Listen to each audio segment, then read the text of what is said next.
my name is Sophia. I'm from Schroding Global High School. We believe that the current refugee crisis exists because countries have allowed refugees to move too freely. States must have the capacity to provide for the welfare of their own citizens while providing humane treatment for refugees, via legal and safe transit routes, resettlement options, and adequate living conditions. When nations allow the free movement of refugees without coordinating their national interests on a global level, they end up not having enough resources to provide for refugees.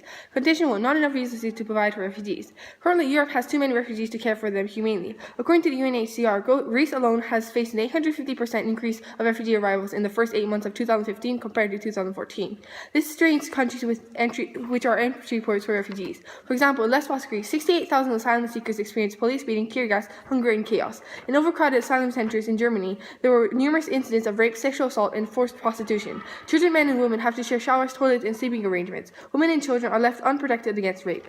If countries simply open their borders without coordinating policies, they encourage more and more refugees to come.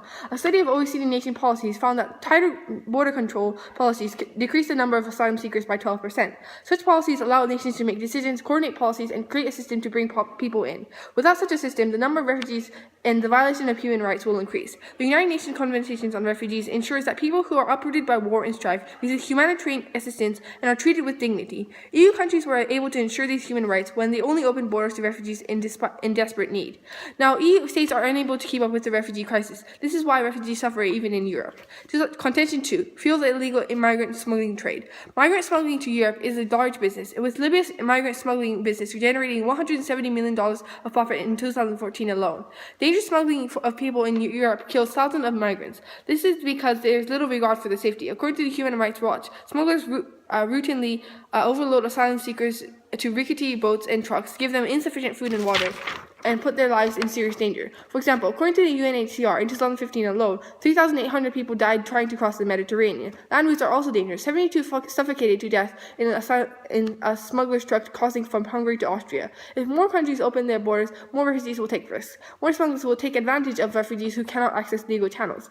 More refugees will die. For example, in 2015, both Germany and Sweden announced they would take more asylum seekers. In the first 9 months of 2015 alone, 630,000 migrants crossed into Europe illegally. This is double the number of border crossing in 2014. The number of deaths from dangerous smuggling has also grown. The OECD says, quote, "In the absence of a united global strategy to address the humanitarian crisis, the business of people smuggling will only continue to increase."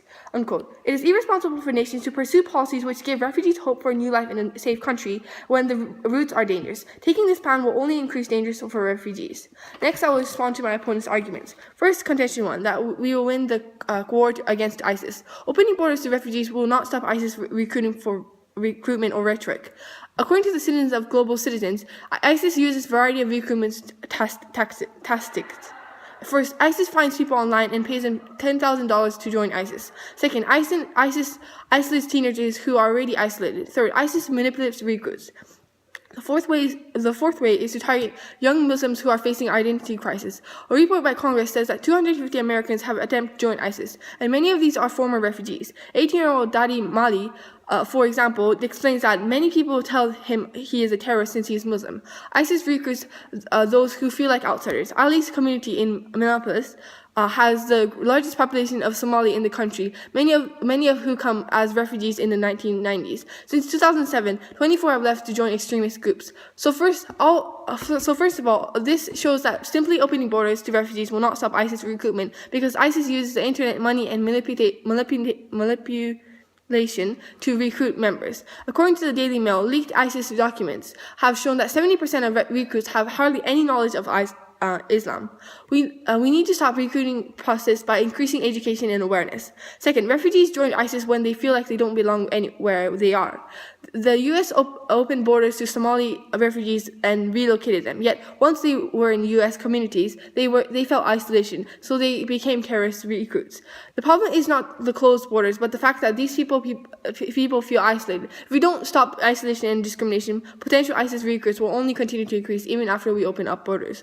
Second, to our contention 2, that there will be an economic benefit. First of all, about refugees taking jobs. According to the Politico, in Germany, more than 400,000 asylum seekers were registered with employment agencies, but only 34,000 got work. Also, GDP doesn't represent the well-being of citizens. GDP growth alone cannot measure the nation's development or citizens' well-being. For example, even though the nation is experiencing rapid GDP growth, it may impose significant costs to society, such as increase of income disparity. Therefore, Therefore, just because GDP grows, it does not mean citizens' lives get better. Thus, I am proud to oppose. Thank you.